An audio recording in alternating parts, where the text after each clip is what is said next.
A very good morning to all of you. Welcome you all in class 12th business studies. So you know very well from the previous few classes we are continuously studying the chapter that is directing.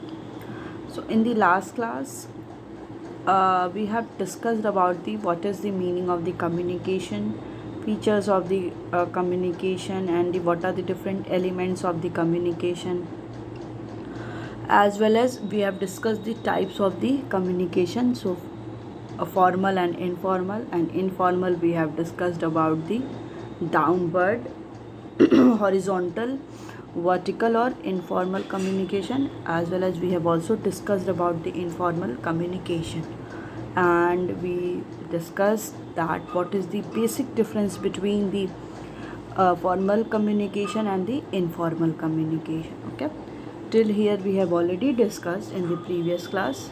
In today's class we are going to discuss about the that is barriers to effective communication. Okay, so what are the barriers when we are going through the to be a effective communication की अगर effective communication हो रहा है तो उसमें कौन कौन से ऐसे बैरियर्स हैं जो एक कम्युनिकेशन प्रोसेस को वो रोक रहे हैं. ठीक है, so sometimes the message sent by the sender does not reach the receiver in the same manner as expected by the sender. ये समटाइम्स क्या होता है कि जो भी मैसेज सेंड कर रहा है सेंडर वो does not reach the receiver, वो रिसीवर तक पहुंच नहीं रहा है इन द सेम मैनर, उसी मैनर में जैसा सेंडर सेंड कर रहा है. ठीक है, so this filtration miss representation of communication causes misunderstanding. ठीक है, अब ये क्या है कि ये जो फिल्टर है हो जा रहा है या जो रिप्रेजेंटेशन है कम्युनिकेशन का वो मिस रिप्रेजेंटेशन हो जा रहा है, प्रॉपरली प्रेजेंट नहीं हो रहा, तो वो एक क्या करता है, एक मिसअंडरस्टैंडिंग क्रिएट कर देता है बिटवीन द सेंडर और the receiver. So therefore it is important for a manager to identify these barrier and take measure to overcome these. ठीक है, अब ये मैनेजर के लिए इम्पॉर्टेंट है कि वो आइडेंटिफाई करे कि ऐसे कौन से बैरियर्स हैं और उन बैरियर से ओवरकम करने के लिए डिफरेंट मेजर्स कौन कौन से हो सकते हैं. ठीक है, तो देखिए इसमें the barriers can be grouped in the following categories. जो भी बैरियर हैं वो फॉलोइंग कैटेगरी में होते हैं. First one is that is semantic barrier, psychological barrier, organizational barrier and the personal barrier. Okay, so first one is that is semantic barrier. कि semantic barrier क्या होता है? So semantic barrier, sometimes the same words and sentences can be understood differently by the different people in the organization, which means difference in the understanding level of employees. कि sometime क्या होता है कि same word same sentence क्या है जो समझ रहे हैं वो differently by the different people in the organization. Organization में डिफरेंट पीपल है तो उसका वो मीनिंग डिफरेंट समझ रहे हैं, which means in difference in the understanding level of employees. जो ये क्या आइडेंटिफाई करता है, जो ये प्रेजेंट करता है कि जो भी अंडरस्टैंडिंग है एम्प्लॉयज़ की वो क्या है, वो डिफरेंट है, इसीलिए वो सेम सेंटेंस को अलग अलग एम्प्लॉयज़ अलग अलग उसकी मीनिंग समझ रहे हैं. ठीक है, तो इसमें कह रहा है देखिए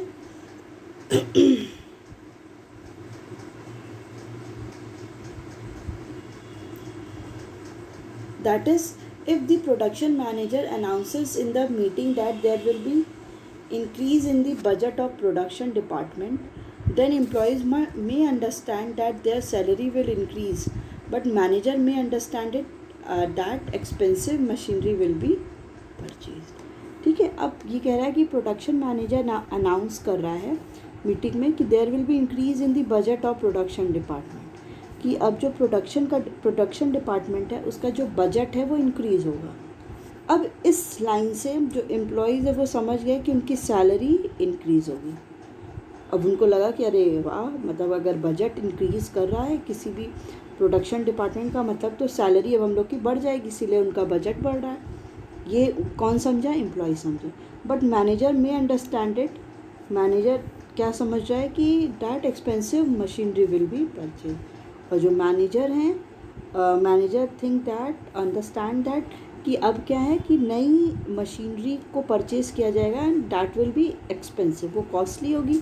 इसलिए जो प्रोडक्शन डिपार्टमेंट का जो वो बढ़ रहा है बजट, इसी के लिए बढ़ रहा है क्योंकि यहाँ पे मशीन्स क्या होंगी, वो एक्सपेंसिव आ रही हैं। ठीक है, तो मतलब एक मीनिंग है उसका, एक सेंटेंस है सॉरी, उसका अलग अलग मीनिंग समझ जा रहे हैं, इसको बोलते हैं सेमेंटिक बैरियर्स। ठीक है, अब इसमें कह रहा है मेन कॉजेज़ क्या हैं सेमेंटिक प्रॉब्लम के। सो first one is that is badly expressed message, badly expressed message. So sometimes due to lack of vocabulary, manager may use wrong words, omission of the needed words. Due to this, the manager may fail to convey the same meaning to his subordinates. ठीक है, badly expressed message का मतलब है कि जो message express हुआ है वो बहुत अनक्लियर था, वो क्लियर नहीं है। Sometime due to lack of vocabulary, मतलब जो भी मैनेजर उसके पास वोकैब्स क्या हैं, कम है, मे यूज़ रॉन्ग वर्ड्स। अब उनकी जगह वो अगर किसी को कोई टर्म यूज़ करना है उसकी जगह पे कोई और टर्म यूज़ कर दे रहा है। Omission of the needed word, omission है जो भी वर्ड्स नीडेड जहाँ पे थे। So due to this manager may fail to convey the same meaning to his subordinate. अब इसकी वजह से क्या हो जा रहा है कि मैनेजर फेल हो जा रहा है अपने सबऑर्डिनेट्स को सेम मीनिंग बताने को, क्योंकि उसके पास इतने वोकैब्स नहीं हैं कि वो प्रॉपरली उनको एक्सप्लेन कर सके। ठीक है, तो इसको बोलते हैं badly expressed message. Next one is that is symbols with different meanings.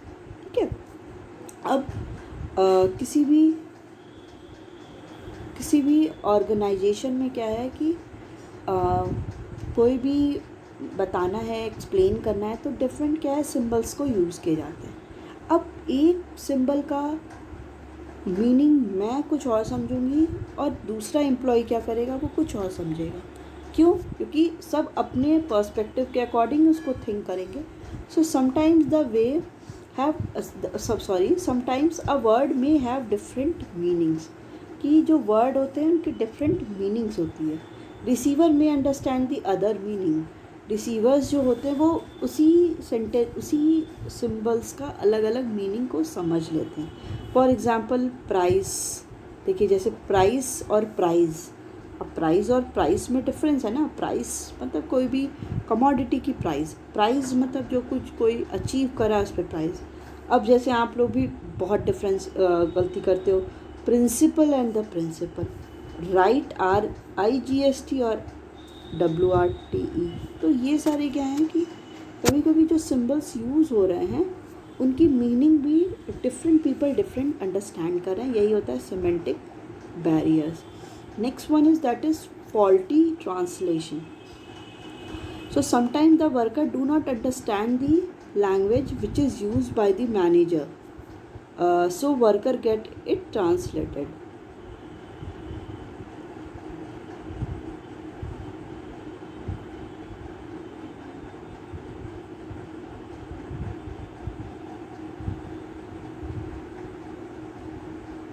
ठीक है, समटाइम्स क्या होता है worker do not understand the language which is use by the manager, कि जो भी वर्कर हैं वो मैनेजर की जो भी लैंग्वेज वो यूज़ कर रहा है वो समझ नहीं पाते। सो वर्कर गेट इट ट्रांसलेटेड। अब वर्कर क्या करते हैं, अपने अकॉर्डिंग उसको ट्रांसलेट करते हैं। जैसे मैं आपको कुछ बोल के गई, आप लोग उसको नहीं समझ पा रहे हो, तो आप लोग क्या करोगे, अपने अकॉर्डिंग उसकी मीनिंग निकाल लोगे कि हाँ यही है। बट इट्स नॉट करेक्ट कि जो मैं बोली हूँ और आप जो मीनिंग निकाले हो that will be the same. So यही सेम कंडीशन मैनेजर और एम्प्लॉयज़ के साथ भी होता है, मतलब जो भी वर्कर्स हैं उनके साथ। So if translator is not efficient he may make mistake in translation. अगर ट्रांसलेटर क्या है उतना एफिशिएंट नहीं है तो वो उसकी में मिस्टेक इन ट्रांसलेशन में मिस्टेक कर देगा। Due to wrong translation there may be transfer of wrong message. अब रॉन्ग ट्रांसलेशन हो रहा है तो उसकी मीनिंग भी क्या निकल जा रही है, रॉन्ग निकल जा रही है। So this is your faulty translation. Next one is that is unclarified assumption. Unclarified assumptions. So sometimes the worker may misinterpret the assumption. कभी कभी क्या होता है कि जो वर्कर होते हैं वो assumption को misinterpret कर लेते हैं, गलत समझ लेते हैं. For example, boss may instruct the subordinate to take care of goods. He may mean that they take care of the quality of goods, where worker may understand that he is instructing to keep the good safely. देखिए unclarified assumption मतलब जो भी assumption लिए जा रहे हैं, जो assume किया जा रहा है उसको uncleared है, वो clarified नहीं है कि किस perspective में किया जा रहा है. ठीक है, तो फॉर एग्जाम्पल कह रहा है कि बॉस जो है वो इंस्ट्रक्ट कर रहा है सबॉर्डिनेट को कि टेक केयर ऑफ गुड्स, कि गुड्स का क्या करेगा, ख्याल रखिएगा. ठीक है, गुड्स का. अब यहाँ पे जो मैनेजर था, जो बॉस था, उसका मतलब था कि टेक केयर ऑफ गुड्स का मतलब कि जो उसकी जो भी प्रोडक्शन हो रहा है उसकी क्वालिटी को क्या करिएगा, उसका केयर करेगा, उसको कंटिन्यू किया रहेगा. ऐसा नहीं कि क्वालिटी में उसके साथ कोई हम लोग को समझौता करना पड़े. वेयर एज वर्कर इसका क्या समझे, that he is instructing to keep the goods safely. और अब उनको लग रहा है, जो भी वर्कर है, कि जो बॉस है वो ये बोल के गया है कि जो गुड्स इनको सेफली रखना है, क्वालिटी की बात को वो नहीं समझ रहे. तो ये क्या हो रहा है कि अजम्पशंस जो भी लिए जा रहे हैं वो भी अनक्लैरिफाइड हो जा रहा है. Next one is that is technical jargon while explaining to jargon, while explaining to subordinates may specialized experts use technical words which may not be understood by the workers. ठीक है, क्या होता है कि जब भी सबॉर्डिनेट्स को एक्सप्लेन किया जाता है, कोई स्पेशलाइज जो भी कोई भी स्पेशलाइज्ड एक्सपर्ट है, अब वो टेक्निकल टर्म्स यूज़ कर रहा है, तो ये क्या ज़रूरी नहीं है कि जो वर्कर है they have knowledge about that technical words. तो वो भी क्या है, उस वर्ड्स का वो कुछ अलग ही मीनिंग को निकाल लेते हैं. एग्जाम्पल कह रहा है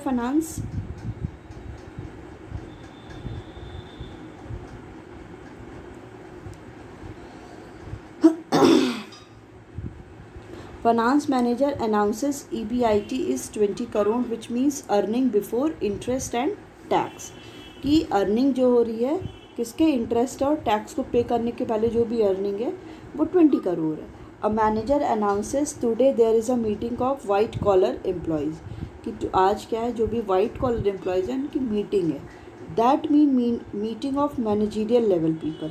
अब इनका इस वाइट कॉलर का मतलब है कि जो भी मैनेजर के पोस्ट पे होते हैं उनका क्या है कि उनका ड्रेस वहाँ पे वाइट कलर का है, तो उनकी मीटिंग है. अब इसका मीनिंग ये हो कि बस जो भी मैनेजमेंट से रिलेटेड पीपल हैं बस उन्हीं की मीटिंग. सम एम्प्लॉयज़ में understand the employees wearing white shirt have meeting.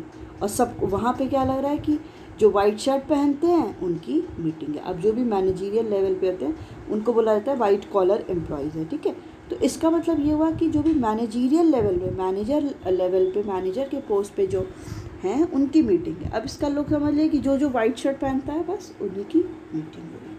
तो जो टेक्निकल टर्म्स हैं उसकी भी मीनिंग को क्या किया जा रहा है, मिस इंटरप्रेट कर लिया जा रहा है. ठीक है, next one is that is body language and gesture decoding. So along with the verbal communication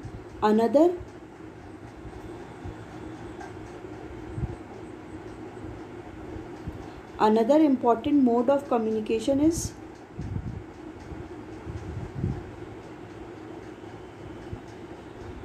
body language and gestures shown by the person who is talking. ठीक है, जो वर्बल कम्युनिकेशन है उसमें इम्पॉर्टेंट मोड कम्युनिकेशन का क्या है कि body language, कि आप कैसे किसी चीज़ को एक्सप्लेन कर रहे हैं, and gestures shown by the person, जो भी जेस्चर्स शो कर रहा है पर्सन हु इज़ टॉकिंग, जो भी वो बात कर रहा है. ठीक है, इसकी बॉडी लैंग्वेज, उसके जेस्चर्स जो होते हैं वो भी बहुत इंपॉर्टेंट रोल प्ले करते हैं while explaining the meaning of something. So if the verbal communication is not matching with the body language, अगर जो उसका वर्बल कम्युनिकेशन है, जो वर्बली वो कम्युनिकेट कर रहा है वो मैच नहीं करता है इसकी बॉडी लैंग्वेज से, देन वर्कर में गेट कंफ्यूज। मतलब अगर मैं जेस्चर कुछ और कर रही हूँ और बोल कुछ और रही हूँ, तो इससे उसकी मीनिंग होगी वो अलग निकल जाएगी। Example, if a manager is telling a joke but there are sign of anger on his face, then worker will get confuse. कि मैनेजर क्या कर रहा है, वो जोक कर रहा है बट उसका जो बॉडी लैंग्वेज है वो क्या है, वो एकदम एंगर वाला है। तो यहाँ पे वर्कर क्या हो जाएंगे, कंफ्यूज हो जाएंगे कि जो बॉस हैं, जो मैनेजर हैं, he is in mood of joke और is in mood of anger. तो ये क्या होता है कि बॉडी लैंग्वेज और जो भी जेस्चर है वो क्या होना चाहिए, मैच करना चाहिए एक दूसरे के साथ। ठीक है, ये आपका क्या था, semantic barrier. Semantic barrier basically किससे हो जाता है, आपका जो भी डिफरेंट मीनिंग समझ में आ रहा है कोई भी सेम सेंटेंस का, वो different people has understood the meaning of the same sentence at a different level पे। ठीक है, तो ये हो गया आपका सिमेंटिक। इसमें मेन कॉजेस क्या क्या थे, बैडली एक्सप्रेस मैसेज, मैसेज जो है बैडली एक्सप्रेस था। Symbols with different meaning, meaning क्या है, जो सिम्बल्स यूज़ कर रहे हैं उनकी डिफरेंट सिम्बल्स, मतलब मेन सिंबल को या जो रिजेंबल सिंबल है, एक ही सिंबल की मीनिंग अलग अलग समझ ली जा रही है। फॉल्टी ट्रांसलेशन, ट्रांसलेशन जो हो रहा है वो बहुत मिस इंटरप्रेट या डिफरेंट मीनिंग निकाली जा रही है। Next one is unclarified assumption, जो अजम्पशन लिए जा रहे हैं वो अनक्लैरिफाइड है। टेक्निकल जैर्गन, ठीक है, टेक्निकली टर्म्स जो है वर्कर वो नहीं समझ रहे हैं। Body language and gesture decode. ठीक है, सो ये आपके सिमेंटिक बैरियर्स थे। नेक्स्ट है दैट इज साइकोलॉजिकल बैरियर्स।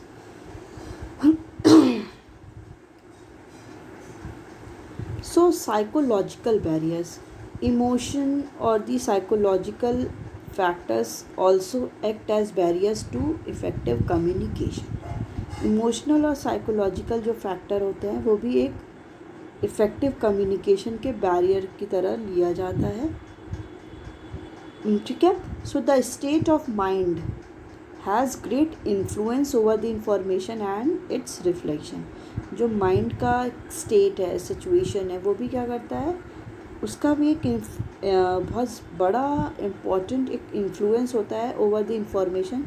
जो भी इंफॉर्मेशन है और वो इंफॉर्मेशन क्या रिफ्लेक्ट करी, क्या बता रही है। So as a frightened person may not be communicate properly, similarly an angry person may not receive the communication.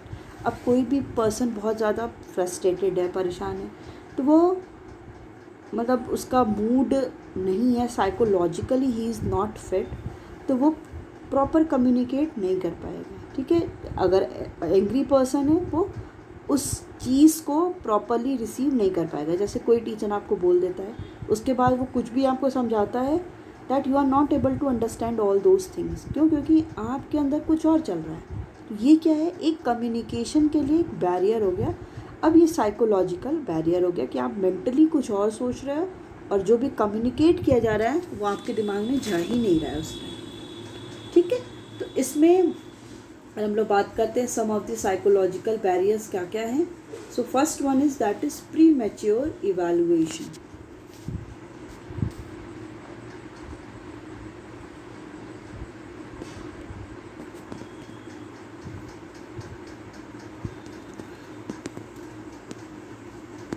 Okay, premature evaluation, it means deriving conclusion before completion of the message. मतलब premature evaluation that means कि मैं अगर example लेती हूँ अपना, मैं आपको से कुछ बोल रही हूँ, मेरी बात कंप्लीट नहीं हो रही, उसके पहले आप उसका कुछ और मीनिंग निकाल ले रहे हो। It means deriving conclusion before completing the message. Message को कंप्लीट किए बिना ही कोई उसका कंक्लूजन ड्रॉ कर लिया जा रहा है कि हाँ इसका मीनिंग मतलब यही है। So sometimes people evaluate the meaning of message before the sender complete the message. ठीक है, तो जो पीपल हैं वो उसकी मीनिंग को कुछ और ही इवैल्यूएट कर लेते हैं। अगर सेंडर अभी कंप्लीट नहीं किया होता है मैसेज, उसके पहले ही उसकी मीनिंग को कुछ और इवैल्यूएट कर लिया है। In such case the receiver may not have open mind. उस केस में जो रिसीवर होता है, जो मैसेज को रिसीव कर रहा है, वो ओपन माइंडेड नहीं होता है. He may have some personal prejudice against the sender.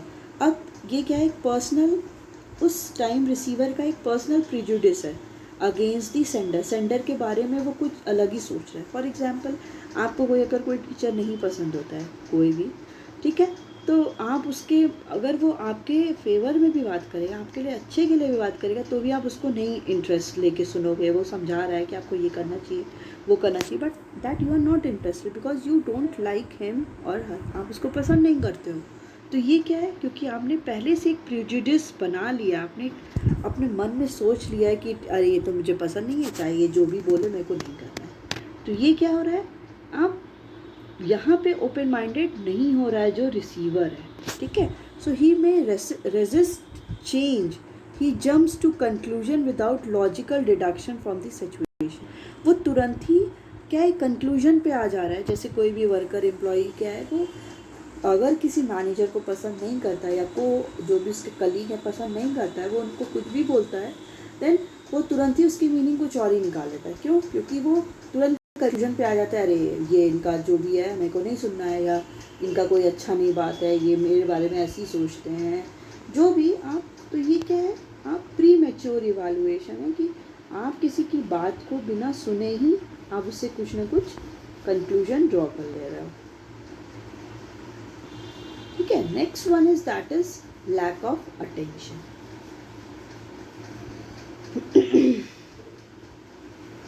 So it means when receiver does not pay complete attention to the message, as a result communication becomes ineffective.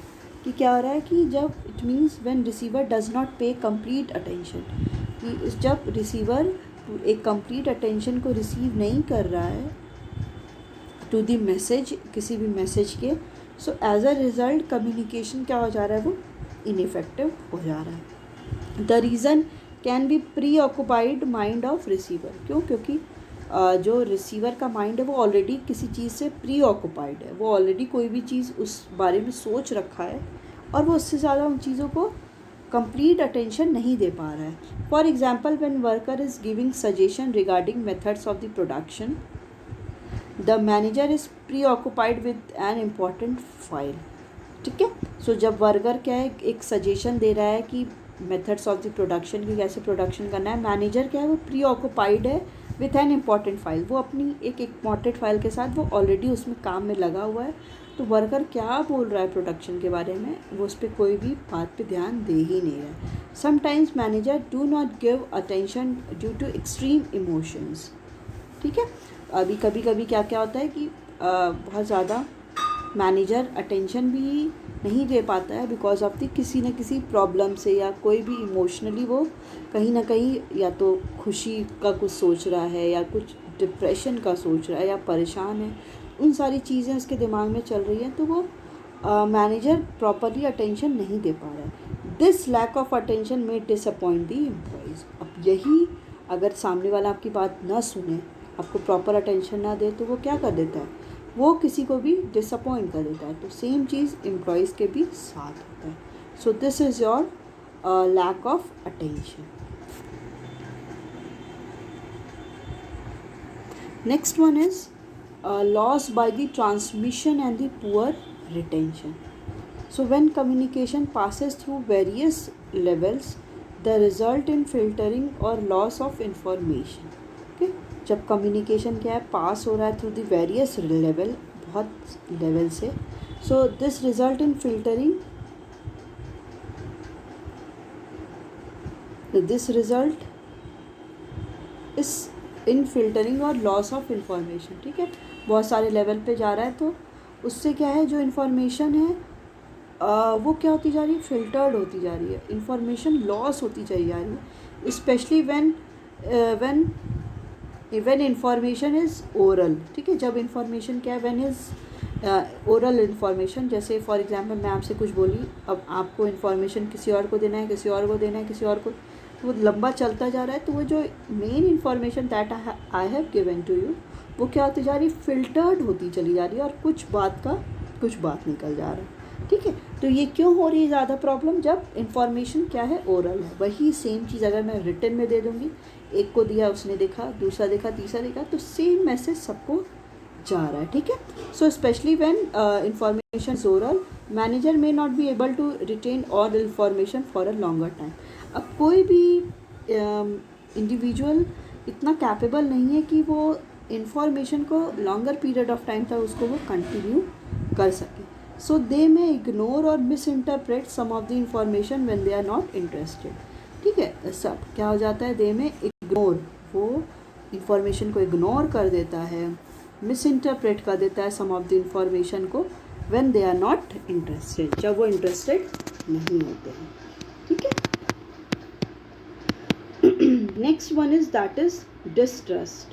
तो so distrust between communicator and receiver also act as a barrier to effective communication. एक जो distrust है, मतलब एक दूसरे पे trust नहीं है किसका, कम्युनिकेटर मतलब जो कम्युनिकेट कर रहा है, दैट मीन्स सेंडर, और रिसीवर, वो भी क्या है, एक इफेक्टिव कम्युनिकेशन के लिए बैरियर हो जाता है। They may not understand each other message in a original sense. अगर मेरा और किसी भी इंडिविजुअल के साथ एक प्रॉपर अच्छा पर्सनल रैपोर्ट अच्छा नहीं है, तो अब मैं जो भी बोल रही हूँ सामने वाला इतना इंटरेस्ट नहीं ले रहा है, तो जो ओरिजिनल मैंने मैसेज दे रखा था वो सामने वाले को एग्जैक्ट वो नहीं जा रहा है। So they may not understand each other message in the original sense, वो ओरिजिनल सेंस में इन सारी चीज़ों को नहीं समझ रहे हैं। Secondly, they do not give much importance to the information exchange between them, और वो उस मैसेज को ज़्यादा इम्पॉर्टेंस भी नहीं दे रहे हैं जो भी इंफॉर्मेशन उनके बीच में एक्सचेंज हो रही है, okay. So this is your that is psychological barrier, so in which we have discussed premature evaluation, lack of attention, loss of transmission and poor retention, distrust. So third one is that is organizational barriers.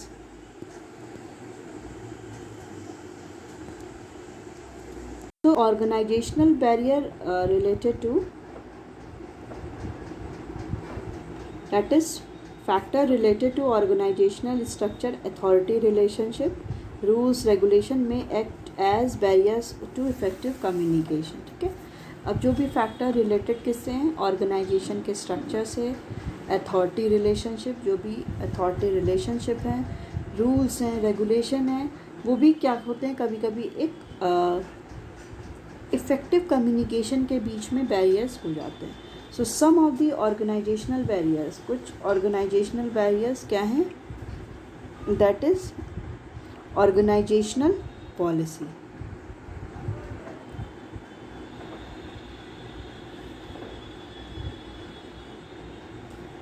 So if the organizational policy does not support free flow of information, it may result in barriers.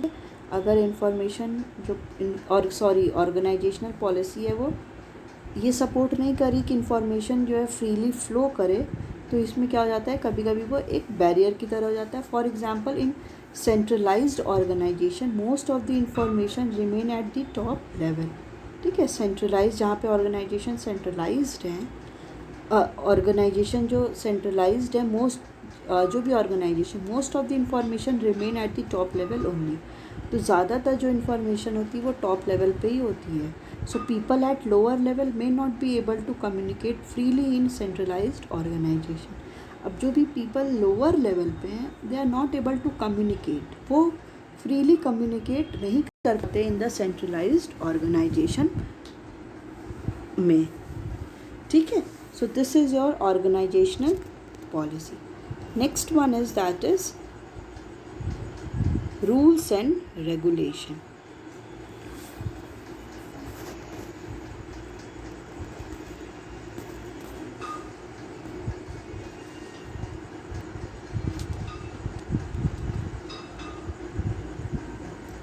So rules and regulation deals with the rigid rules. Regulation may also create barrier as following rules may lead to red tapeism, delay of action, delay in movement of information, okay.